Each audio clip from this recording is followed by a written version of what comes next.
Gracious God, as we begin this study, may we do so with open hearts and open minds as we learn and grow together, we pray. In Christ's name, amen. All right, so what I'm excited about in this study is, so if you missed today, come next week, each week, because we're going to look at a different person in the Bible, an individual. So it's more like a biographical sketch. So we're going to be moving through the Bible. Depending on the character and how much they appear in the Bible, there's bigger passages. So today we're kind of mostly in Exodus, looking at some other things because we're going to do Moses. But each of these characters in the Bible, I've got this book called Weak Enough to Lead. You don't have to buy it. It was sitting on my shelf, and I thought, this is interesting.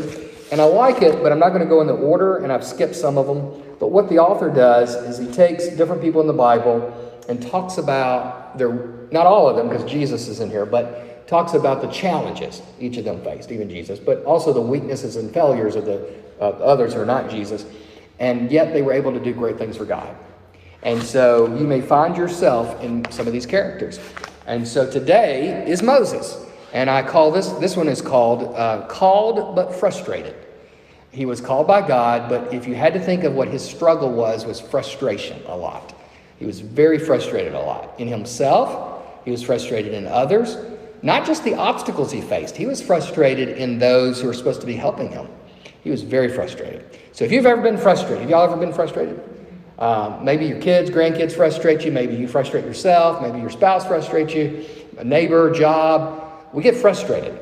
Frustration is more of, I was trying to think of how I would define frustration. Anybody, what would you say? Is it more, it's a feeling that you know you need to do this, but it just seems like you're hitting roadblocks. It's not going the way you want.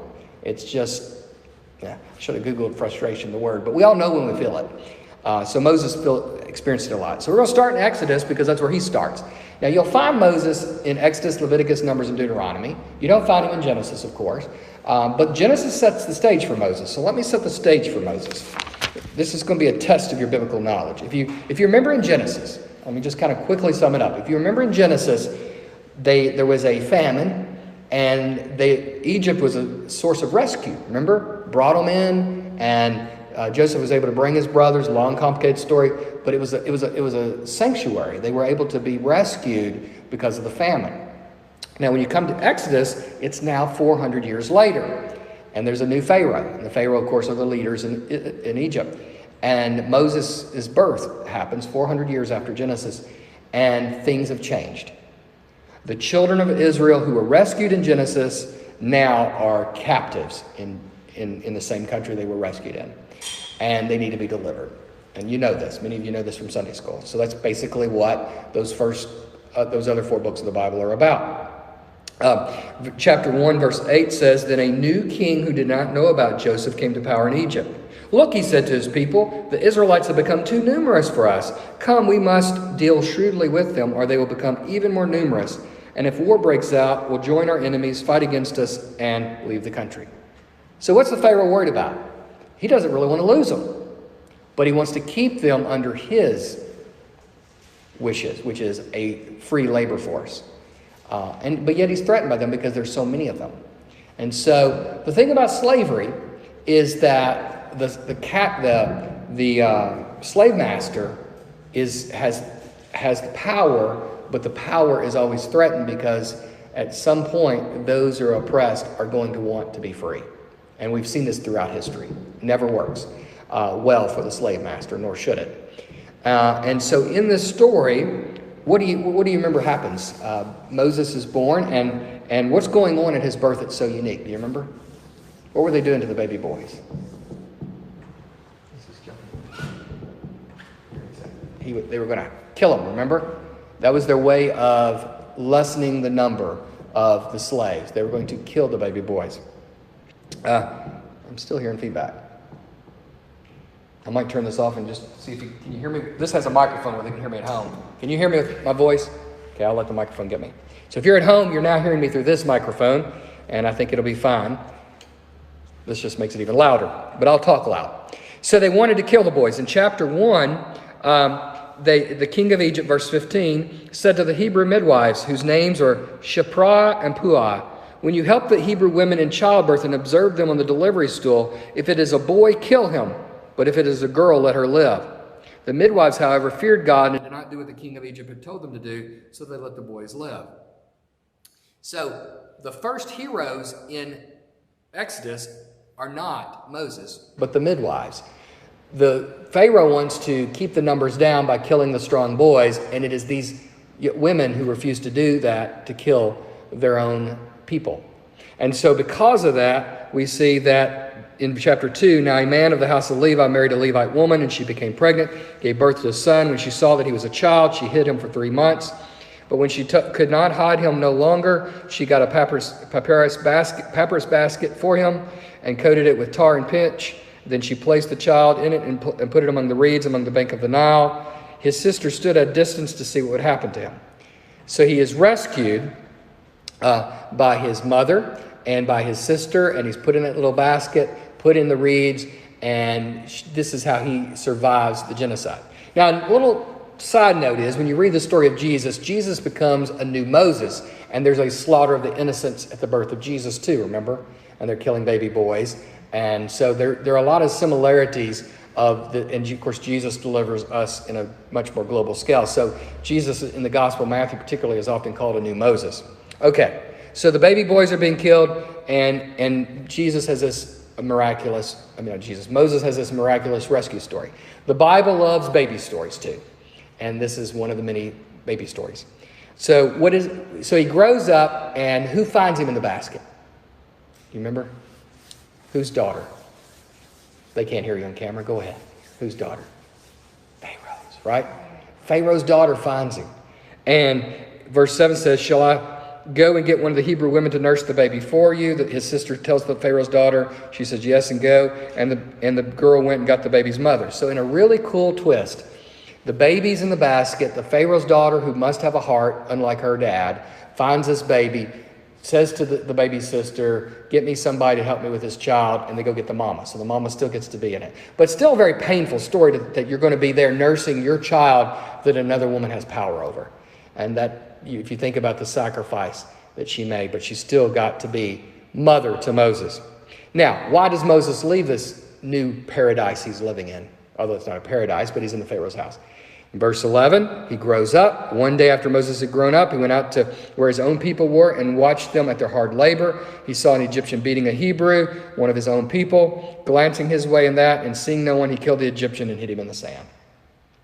Moses had apparently found out who his identity was, who he belonged to. And so what Moses did, he goes about, and I think he's showing up where his Hebrew people are working as slaves, because he's curious about his ancestry. He's curious about his people.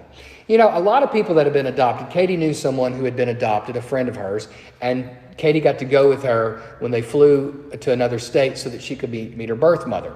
It's very common for people who have been adopted to want to meet their birth parents and also to find out their story and even those of us who have not been given up for adoption, we do family trees and Ancestry.com. We want to know our roots. One of the most powerful books I read was Roots, if you ever read that book, where the author traces back his lineage all the way to Africa. So Moses is trying to understand where he came from and who his people are. But when he sees somebody beating one of his people, his heart is broke. And we're not excusing killing, but he strikes the man. I don't think he meant to murder him, but he died. So Moses has to get out of town, and he flees. He's a fugitive. And he goes out into the wildlands. He flees to Midian, and that's where he winds up. And he becomes in verse, let's see, we'll skip down.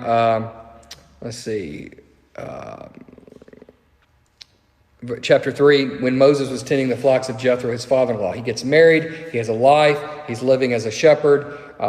Jethro is the priest of Midian. He's out in the countryside. He's left behind his royal palace. He is now in isolation. Now, I'm going to read you the burning bush passage. Now Moses was tending the flock of Jethro, his father-in-law, the priest of Midian, and he led the flock to the far side of the desert and came to Oreb, the mountain of God. There the angel of the Lord appeared to him in flames of fire from within a bush. Moses saw that though the bush was on fire, it did not burn up. So Moses thought, I will go over and see the strange sight, why the bush does not burn up. When the Lord saw that he'd gone over to look, God called to him from within the bush, Moses, Moses. And Moses said, Here I am. Do not come any closer, God said. Take off your sandals, for the place where you stand is holy ground. Then he said, I am the God of your father, the God of Abraham, the God of Isaac, and the God of Jacob. At this, Moses hid his face because he was afraid to look at God. Now, in this exchange, there's a couple of things. We see the sacred and holiness of God. He has to take off his shoes. He's in a holy place. The bush burns, but it doesn't be consumed. He hides his face because he can't look upon God. That won't be the first time. There will be a time later where he often gets to go up and talk to God on the mountain. And in fact, it says later on in his life that his face shone and glowed and radiated because he was in the presence of God. And so we're already learning that God is the great I am, and that to be human, you can never look totally onto God. Verse 7, the Lord said, I have indeed seen the misery of my people in Egypt. I have heard them crying out because of their slave drivers, and I am concerned about their suffering. So I've come down to rescue them from the hand of the Egyptians and to bring them up out of the land into a good and spacious land, a land flowing with milk and honey, the home of the Canaanites, Hittites, Amorites, Perizzites, Hivites, and Jebusites. All those are going to be enemies that they're going to have to deal with, by the way. And now the cry of the Israelites has reached me, and I've seen the way the Egyptians are oppressing them. So now go, I am sending you to Pharaoh to bring my people, the Israelites, out of Egypt. But Moses said to God, who am I that I should go to Pharaoh and bring the Israelites out of Egypt? And God said, I will be with you, and this will be a sign to you. It is I who have sent you. When you brought the people out of Egypt, you will worship God on this mountain. So let's pause here a minute. A couple things happen. We see the background. We see the roots of Moses and how God rescued the people. And even though in their deepest hour of slavery and bondage, God was preparing the way to deliver them. They were rescued so that later they'd be delivered so that they could form a people and they become a nation. And of course, we as Christians know Jesus comes from Israel. And so in this chapter, we see that God wasn't done with Moses. I don't think God's plan was for Moses to kill somebody, but God gives him another chance, shapes him up in the desert, speaks to him, and he's full of excuses, right? He is called, but he has excuses. And his excuses are, suppose I go to the Israelites and say to them, the God of your father sent me. And they ask, what is his name? What am I going to tell him? And God says, I am who I am. It is what you tell them. I am has sent me. But then he goes, if you skip on down, he's got all these excuses. In verse chapter 4, he says, what if they do not believe me or listen to me and say the Lord didn't appear to you?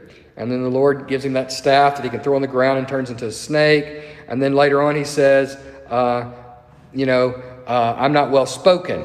I can't speak well. And in verse 13, Moses said, oh, Lord, please send someone else. On and on, all these excuses. And remember how God deals with his inability to speak publicly? He sends his brother Aaron with him and says, okay, take Aaron. Aaron can help. But I'll tell you this, we don't have time to look at every chapter, but what's really interesting is that if you begin to read in Exodus and you go home and you read chapters 4, 5, 6, 7, and so on, Moses, when he begins to speak to Pharaoh, has to have Aaron as his spokesperson. But in time, it's Moses talking. So when you go back to these excuses, what if they won't listen to me? I'm not good with my speaking. Can't you send somebody else? That in time, Moses can do it, which tells me that Moses could always have done it. It's just he didn't believe in himself. His frustration here is in himself. I just don't believe I can do it. And it may be fear. I mean, he did kill a man, and he's going to go home. But all that's going on. All right, pausing just a minute before we see what happens next in the story, I do want to mention the women in Moses' life that we've already talked about. Think about all the women who shaped his life. So often in church, we want to talk about the men, and we should think about the women too, because God works through both of us, both genders. And so you have the midwives who rescued him before he even knew who he was. You have his mother who sacrificed him basically by giving him up so he could live.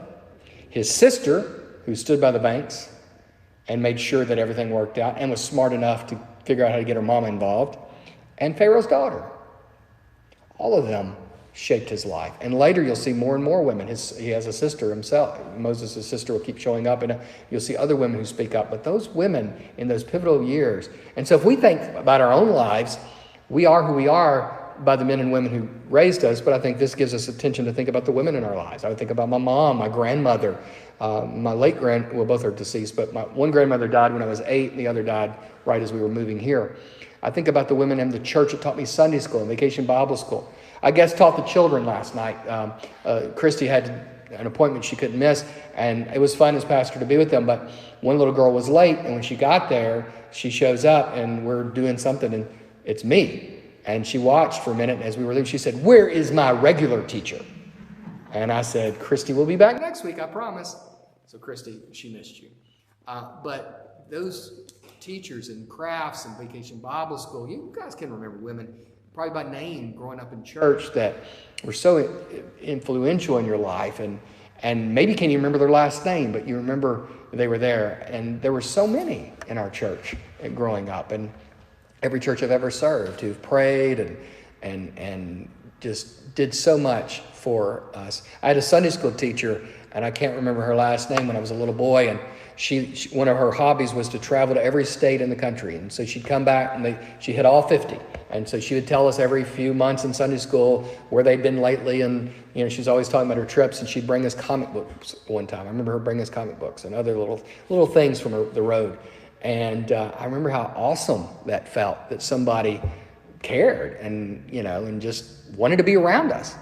And this is someone who loved God. And so those things we do for the children as they grow. That's why I feel so thankful and also so focused that as we regather, the big key is going to be the children, because they've had, some of them when they came back a couple of weeks ago had not been in church in 12 months.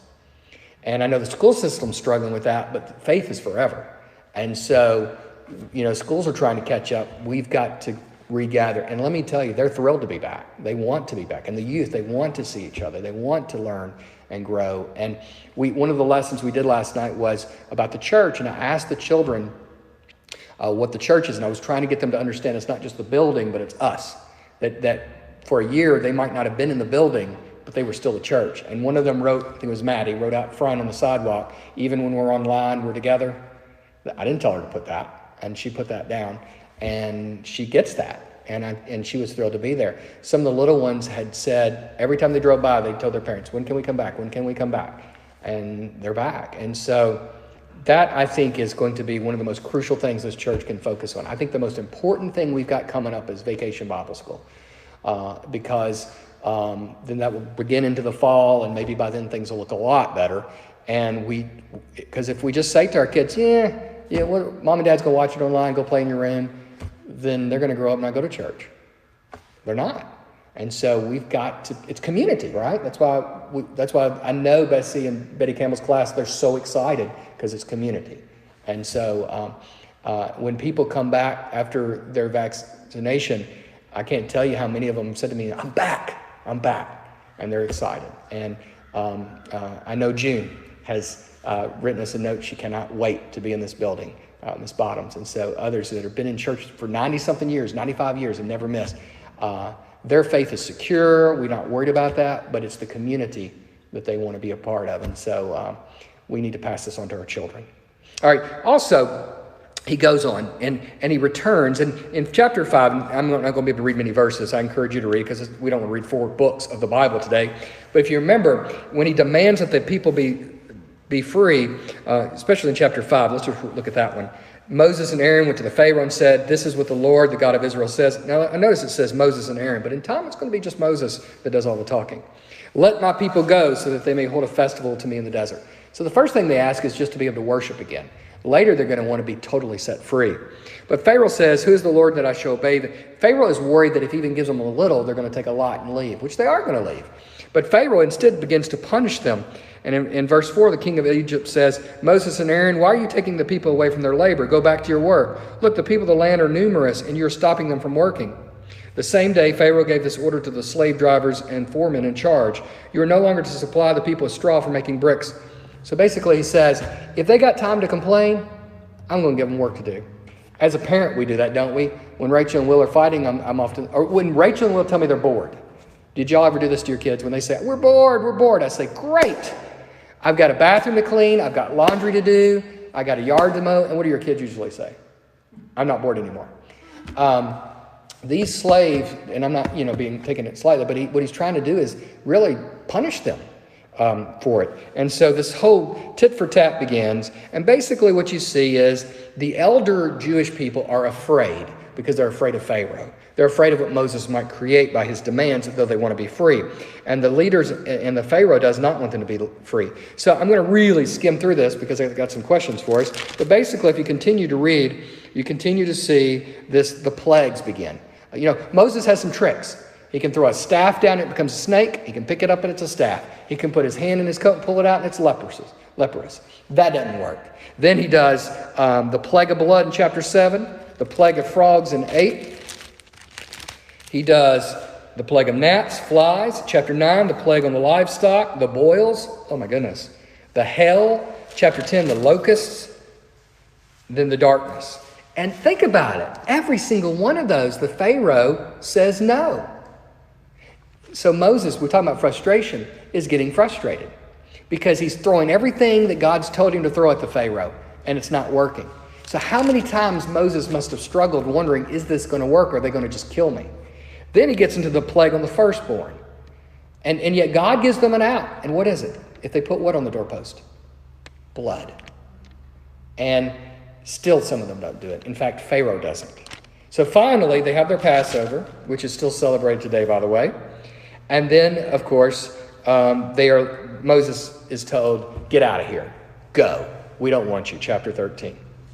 And what happens? They cross the Red Sea. But who comes after them? Pharaoh. So he's finally set free. Pharaoh and Moses turns around. And chapter 13, verse 17, when Pharaoh let the people go, God did not lead them on the road through the Philistine country, though that was shorter. For God said if they face war, they might change their minds and return to Egypt. So God led the people around the desert road toward the Red Sea. Interesting, verse 19, Moses takes the bones of Joseph with him. See, Joseph was the one who rescued them, got them in Egypt, but Joseph was never to make his home in Egypt. And so he gets to go home to the future that God has planned. But after they leave, the Egyptians change their mind. They chase them. The sea spreads, and they are rescued. And when the Egyptians follow, they are washed away in chapter 14. And then in chapter 15, one of the women in Moses' life, Miss Miriam, sings a song of praise, and they celebrate. And you'd think that's the end of the story, but it's the beginning of the Hebrew story. And it's not the end for Moses. And it's not the end of his frustration. Because what happens now is they have to get to the promised land. And what happens? Do the people go along with everything? Are they easy to deal with? It's like getting in the car and going on vacation and the kids in the back seat punching each other. You ever had that happen?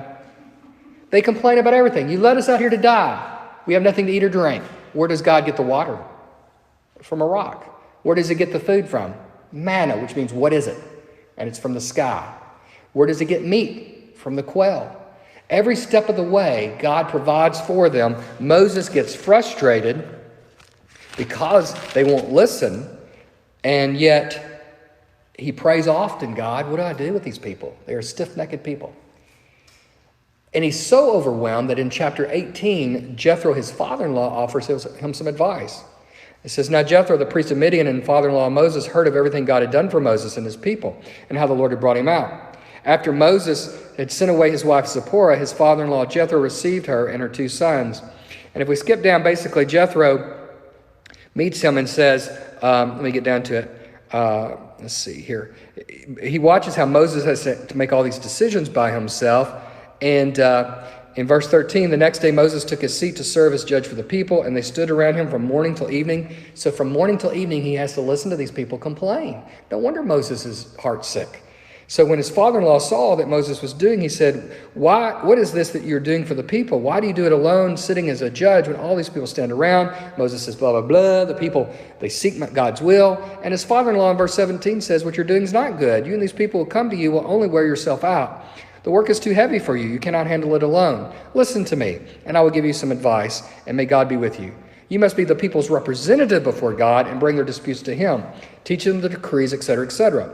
But verse 21, but select capable men from the people, men who are honest, trustworthy.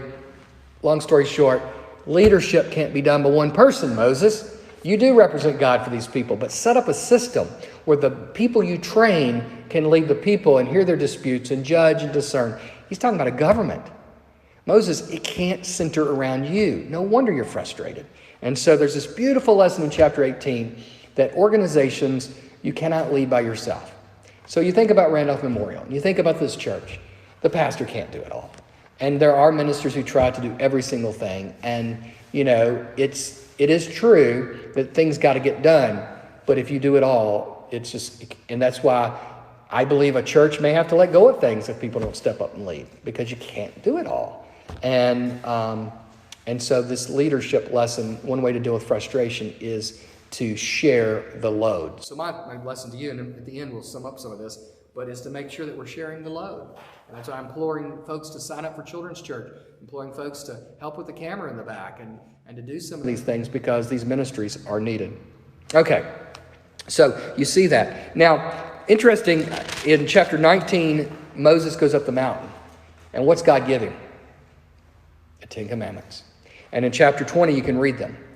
But what happens when he comes down from the what happens while he's up there getting the Ten Commandments? Do you remember that? Not only does he get the Ten Commandments, he's also given all these laws about how to... So let me sum this up. The Ten Commandments are about loving God and loving neighbor. And then there's all these laws about how that spells out. We aren't Jewish, so we don't follow those details in the same way, but we still love God and love others. But all these chapters are about how they love God and love others. While all that's going on in chapter 32, the people are waiting. And because they're a stiff-necked people, they build a golden calf out of the jewelry, and they worship it because they're dumb. They're stupid, just like us. They just are hard-headed. They don't wait on God, and they build this golden calf. Well, God always said, don't make an image of me. So when Moses comes down, what's he do? He kills a bunch of them. And it's a blood, thanks be to God we live post-Jesus, but it's a bloodbath. Moses is so frustrated. He has to go back up and get the Ten Commandments again. Okay. So then what happens? There's more rules and laws given. And then what happens in the story? You get to Leviticus, which is a book of laws and all that. But when you read Leviticus and Numbers, what you find, along with a lot of laws that will make your eyes glaze, are stories about the wilderness and how because of their rebellion, they are one of their curses is that the next generation will get to go in the promised land, but they'll have to wander in the wilderness. And that's the result of their rebellion. And so they wander, and they wander. And during that wandering, Moses is very frustrated. But he knows God's going to take care of it. When you come to Deuteronomy, you basically have Moses' final sermon. You have a repeat of the Ten Commandments. You have a lot of other things said. And then you come to the end, and God allows Moses to go to the top of the mountain, to look over, to see the promised land that this next generation will get to go into, and to be reminded that I will fulfill everything I promised you. Moses dies. He goes to be with God. And Joshua, remember, the main reason they don't get to go to the promised land is because remember when they got to the promised land in Numbers and they finally get to see it? So their punishments are the Ten Commandments, that was the slaughter. Then they get to the promised land edge, and they send in Joseph and they send in Joshua, Caleb, and the spies. They come back, and Moses is excited, but the people say, we can't do it. They're too big. They're too powerful. And that's the curse. God says, fine. The next generation goes in. Another moment of Moses' frustration, because if they had just all said, let's do it, then Moses and the whole crew could go into the promised land. God also gets mad with Moses because there's a time where he draws water from a rock where he kind of takes credit for it and doesn't do it the way God says. And so God says, because of that, you don't get to go in. So Moses is frustrated with himself, frustrated with God, because maybe he feels that God should have done more. Maybe we sometimes say that when we shouldn't. He's frustrated with the people who blew it. But Joshua gets to be the one who goes in because he was one of the only two spies that said that it could be done. And so Moses is taken up on that mountain. He dies. And in the book of Joshua finally gets to take this new generation in and claim the land. Okay, and we will talk about Joshua in another day, so we won't get into that. A lot of stuff here. What do we do with it? All right, so let's talk about it. How might, as we think about Moses' leadership, how might we relate to this frustrated prophet of God? Let's think about his frustrations again. Number one, he was given a bum deal as a child because he got separated from his family. He then was sent into a scary situation, and it took a long time for it to happen to even get him out of Egypt. It was not a let my people go and the thing's over. It was a journey to get the job done. And that can be frustrating when the job takes longer than we wish, right? Then when they get out, they have to face the Red Sea, and he's scared for his life. Why did God let these people chase me? We got out. Then when God rescues him, all they do is complain about needing water and food. Like, would God really deliver them and then let them starve to death? Then when he gets the Ten Commandments, they create their own God. Then when that's done, they finally get to the Promised Land, and they send spies in, and the people throw a fit.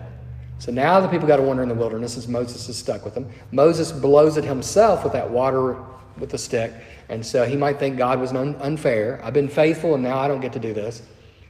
But in the end, he looks out at all he's done on the mountain, and he finally gets the sense of he's done something larger than life. He's created a people who are now going to go in. He may not live to see it, but his work will live on, and he gets to be with God, and he knows God is satisfied with him, and he gets to see his right-hand man Joshua, and he knows what's going to happen next. He's like a gold grandfather who gets to lay on his deathbed and know that all of his hard work and dreams are going to come true, and that despite all the frustration, he didn't fail. And, we don't live forever. And if we can look at the end of life and say that what we've done has not been in vain, that's a good thing. I mean, that's a really good thing because we don't stick around forever. All right, so let's talk about it. How might leading today be a lot like Moses? Do we have to deal with frustration? Personal? With God? With people? You've worked on committees. You've worked with children. You've taught children. Are they not frustrating? Your own children and other people's children. You prepare a lesson. You plan, and you walk in and they don't listen. Or they don't, they just throw up their hands and won't listen. Or they don't show up. You prepare a Bible lesson and they don't come.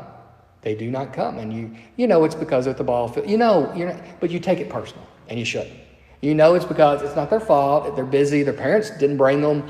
Maybe they're sick. They've got good excuses, but you were so eager and excited, and you feel frustrated. Some frustration is valid, and some isn't valid, but it still hurts. I mean, I've been frustrated and then later realized, why am I frustrated? It's not my fault. I didn't do anything wrong. It's just what is. Sometimes I'm frustrated because things don't work, and then I feel sorry for myself, and then I turn around and find a better way, and I wouldn't have found the better way if I hadn't tried it this way. And so failure can lead to success. Okay. So, and he was a shepherd. How might Moses having to shepherd all those years in the wilderness prepared him for this? I've never shepherded sheep, but the Bible talks about them all the time. They're stubborn, hard-headed. They don't listen. They're helpless. That really was. So sometimes the things we've been through help us so that we can do some things down the road, right? Our failures, our flaws, or the jobs we've had, or whatever, have helped us for the next thing. Sometimes leading a group of children with music, or leading a committee, or trying to work with your grandchildren or your children is like herding a flock. And sometimes it's like a flock of cats, because, it's not even like sheep. At least sheep stay together. In a Baptist church, it's like trying to get a bunch of cats in a room and herding them because they all want to do their own thing. So I would say first, just accept it's going to be frustrating, but then figure out ways to make it work because he was faithful. And even though he was frustrated, he was faithful, and in the end it worked.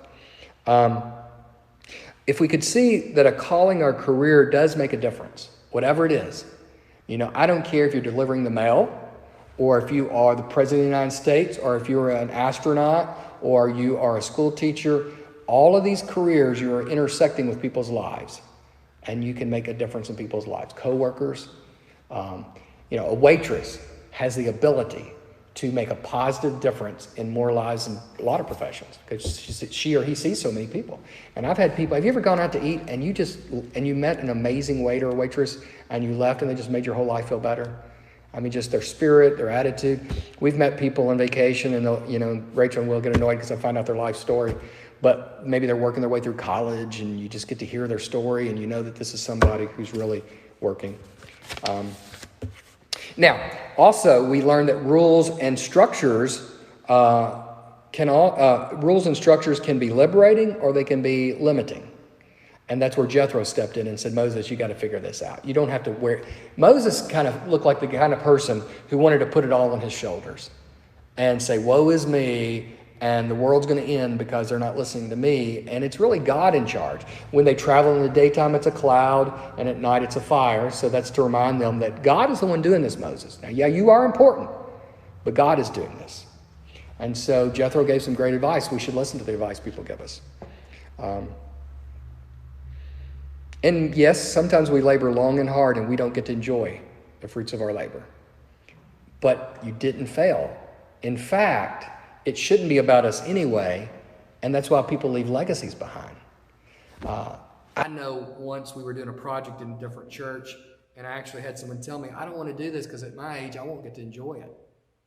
And I said, but that's not like, and I didn't say it, but I've struggled with that because if we're only doing it so we can enjoy it, then I think then that's our blessing, is that we get to enjoy it. But why is it people, when I walk in Central Health and I see all those names on the wall that gave money to build that, some of those did it in their wills and estates, or were 90 years old when they gave it and they didn't get to see the building finished, right? Or you see, remember we did the financial planning study here, and the lady was here and she was showing all these pictures and talking about how we can invest in our church and leave estates behind. Why is it people leave estates behind? We've had people do that because they knew it wasn't about them, you know? They wanted the next generation to continue to share this goodness. And when they were doing that, a picture popped up. And it was someone I knew from a church I'd served, and I didn't know their picture was going to be in it. And I remember telling y'all that day, like, I knew him back in the day when I was in seminary, and I knew he did okay. I mean, he was just a retired man when I knew him in a suit.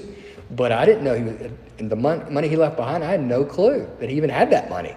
And he left it all for mission and ministry. And I thought, wow, that's you know, pretty cool. The Bible talks about the widow's mite, and I suspect it's the widows and widowers that have done a lot for this world, whether it's schools and colleges and churches, you know. And a big way, this is a good stewardship plug, a big way to make a difference, I tell people, is in the local church. Because if you only had $5,000 to give at your death to charity, and that doesn't sound like, if you gave $5,000 to some university, maybe it pays for their ink pens for one department, but $5,000 in your church is a lot. And really, because we do a lot with a little, right? So, and we put it all together, and suddenly we can do things. So, but I know that many people have given faithfully at our church and other churches so that each generation could be blessed, and that's the spirit to give. So I would just say, I'll be as brave to say that if we're just giving it for ourselves, don't give it. I mean, give it so that it's going to make a good impact in the lives of others. Have the right spirit when you give. That's what I think. So, frustration. It's frustrating to know sometimes what God wants us to do. Moses, got some closing thoughts here. Moses didn't really want to go back, and he didn't want to stand up there and talk. So when the preacher says, would you make this report? I've had people say, I don't talk in public. Moses is your patron saint. But often, I know you guys probably, have you ever had to do something in church that you're doing now that you never thought it really stretched you in the beginning because you were terrified to do it, and now you find yourself doing it. There are people that teach children that didn't think they could do it, or sing in the choir, and they knew they could sing, but they never thought they could sing in front of other people, and they're doing it. So sometimes we have to do things that we're not necessarily comfortable in doing. It's frustrating to wonder if we are capable. It's frustrating mainly because it's hard. We don't want to do hard things. We like it to be easy. My son, the email I just got today was, I messaged his teacher, did Will get is he one of the ones you're asking for this homework? And she said, he's a great math student. Now that's the first time I've heard that sentence because he's brilliant. I mean, Will is smart, but he hates math. And so we have pulled teeth for 6 grades now because he doesn't want to do it. And a teacher finally told me, he can do it. It's just that everything else is easy and this takes work and he doesn't want to work. Well, he's working this year and it's showing. And so now I know he can't slack.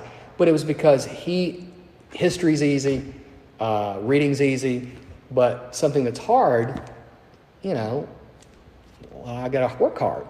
And so I'm even more proud that he did the hard work in that because I know he doesn't enjoy it. And I've told my kids, you got to do a lot of things in life you don't enjoy, but you got to give it your all. And so I was proud of that. But frustration leads to the greatest growth. Because what happens is we continue this study. In fact, next week, we're going to do Joshua. And then we're going to also actually talk about the judges, which come after that. We're going to pick Samson. But each of these are linchpins in the story. They're all sections and links in the story. And Moses, if he hadn't done all that he did, then there'd be no Joshua, there'd be no judges, there'd be no whatever. And so the biblical narrative is going to take us from a shepherd with a bunch of whiny people to a people who have fought for land, to people who become a nation, to people who become organized, and eventually to Jesus. And so Moses had no clue that what he's doing is in a long line of stuff. But it actually goes back to Abraham, who God took out and said, look at the sky, as numerous as the stars are. Well, I'm an old man. I don't have any kids. And then this is, the continual story. All right, so good things are going to be hard. Why did we ever think otherwise? That's my final thought. Who ever told us that good things were easy? Where did we get that idea? The best things are the hardest, right? I mean, why did we ever... Parenting, was that easy for y'all? Still not easy. Our jobs, to get a raise at work, to pay off a debt. If you want to pay off your house or pay off your car, sacrifice. It's giving up. It's extra work. The best things in life take the hardest work. The easy path, don't get much out of that. I don't know why.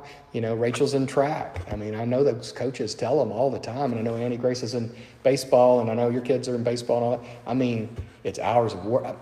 We were at the foot doctor yesterday, and the doctor asked Rachel, said, so what sport do you do? And she told him, and he said, with the hybrid school, she has practice on certain days. He says, so when you're not there, do you run it home? And she said, sometimes. And I said, that's what I've been telling her, because your feet, you need to, when you're not doing the practice, you really need to do it every day, even if it's around the block, because, you got to stay with it.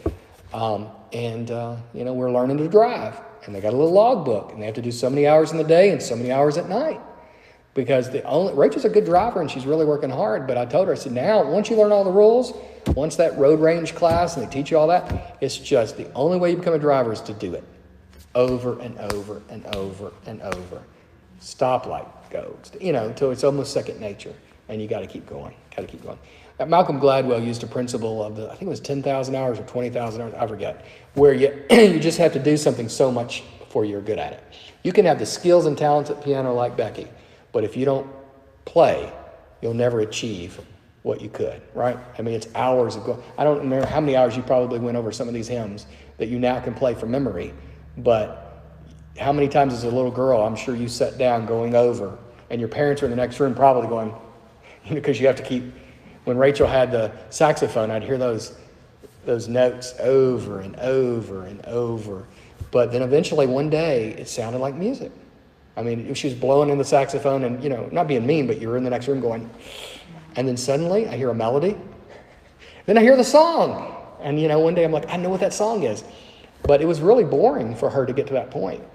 But then when she got there, she enjoyed it because it sounded like music. So just work at it. Any final thoughts you ladies have? They can't see you, so they won't know who's talking. Go for it. Any thoughts about Moses? I know we went through a whole rush through his life. Joshua won't be as much. Samson definitely won't be as much. Yeah. Well, each of these folks learned by the hard knocks. And so next week, if you're at home listening, it's going to be about commitment and burnout. Ever been burned out? We're going to talk about it.